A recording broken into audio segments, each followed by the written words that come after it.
Okay, this is Orlando Wilson. What I want to talk about in this video is a problem I encounter quite often. And that's people that I class as being big fish in a small pond. And these are generally people that in their world, they're experts. In their world, they know everything, etc., etc. But their world is a pretty small world. I've dealt with numerous people like this, and I deal with them all the time. And it can be frustrating from my perspective, especially if I need to work with them or I need to get information from them, etc. And sometimes you have to work with such people. Why? Because they're experts. In their own mind, they're experts. I've said in other videos, you can never be an expert in the close protection business, etc. But in their minds, they're experts. Why? They might be well read in their small environment. They might be very knowledgeable. Within their small social circles, they might be the top guy in their social circles. But again, I wrote it in numerous articles, that when the big fish leave the small pond, they tend to get eaten by sharks. Such people can end up causing problems for themselves and also other people when they go out and start working in the big world and they realize that they don't know as much as they thought they know, by which time they've already caused problems and cost people money. One story, I know one guy I was dealing with, I needed to get a background check done in the US when I first got to the US a long time ago. And I mentioned this story in a video I'd done recently about a case I was dealing with. Anyway, I went to the local supposed top private investigator in Hollywood, Florida. And this guy, everybody says he's top, he's the best, he's a good guy, whatever. To put it politely, he screwed up a simple background check he done for me beyond anything, beyond his comprehension, because he lived in a small world. They're most probably used to looking for missing cats, let alone anything else. But a simple background check, he missed that the person I was looking into had federal warrants. So you run a background check on somebody, if the top investigator in that area that everybody says is the best runs a background check, you expect him to find everything out. He didn't. They missed the target I was looking at, had federal warrants, and was a federal fugitive. Why? I take it in their world they weren't used to dealing with such cases. They lived in a very small world and they got along. But that person caused me, that big fish in a very small pond of Hollywood, Florida, South Florida, caused me a lot of problems. So this is where you need to be very wary of people. I use another example in another place, another country. I was doing a course once. That's somebody I knew I brought along to assist me. Self-defense, hostile environment course.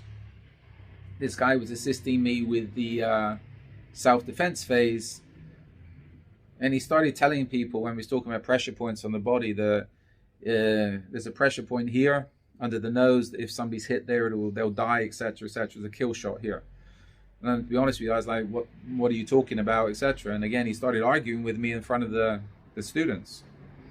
Anyway, shut him down, etc. And afterwards, after the course, after the class, I said to him, "What are you talking about? And why are you arguing with me in front of students?" "Oh, yeah. I said, "Where do you get the knowledge from?" And the guy sent me where he got the information that if you hit somebody here, it'll kill them. It turned out to be a sword and sorcery book going back to like the 1930s, like a Conan the Barbarian book. Complete BS. But this guy, in his small world, and again, he was a good guy up to a point, in his small world, was knowledgeable, martial artist, etc., etc., etc. But in his small world, he could get away with stuff. In his small world, in his little pond, yes, he was pretty knowledgeable.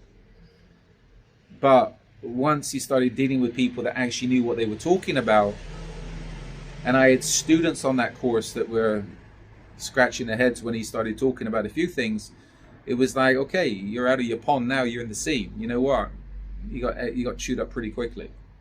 So this is where when you're dealing with people, and it doesn't mean they're bad people, look at people's experience. They might be very knowledgeable and very experienced in their small world, but what's their worldly knowledge?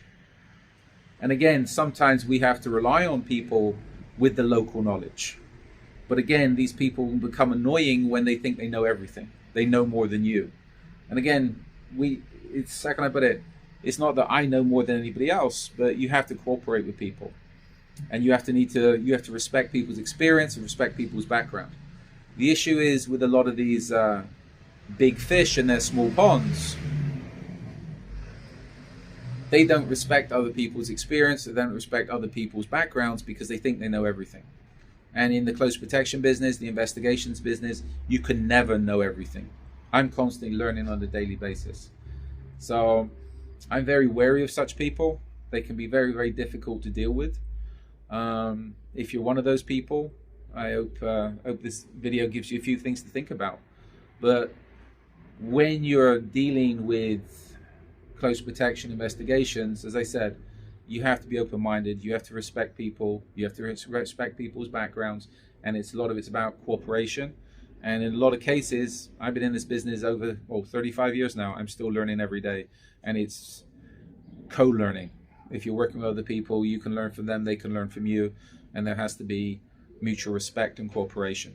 Trouble is with a lot of these big fish in their small ponds, they think they know everything, and once they get out of that pond, they can cause chaos until they end up getting chewed up. So, I hope this video gives you a few things to think about. Now, I have a lot more videos going up on social media. I've got an array of books up on Amazon to do with various aspects of the close protection business, firearms business, security business, etc., etc. So follow us along on social media. Check out the blogs. Check out my blogs. Truth Only Has a Few Friend and the Risk Incorporated blog. There's a lot of articles up there that can answer a lot of your questions, give you some solid information. And again, if you're connected with me on social media, you got any relevant questions, feel free to reach out and I will get back to you in time. In the meantime, I hope this video gives you a few things to think about, and be good, stay safe, and stay out of trouble.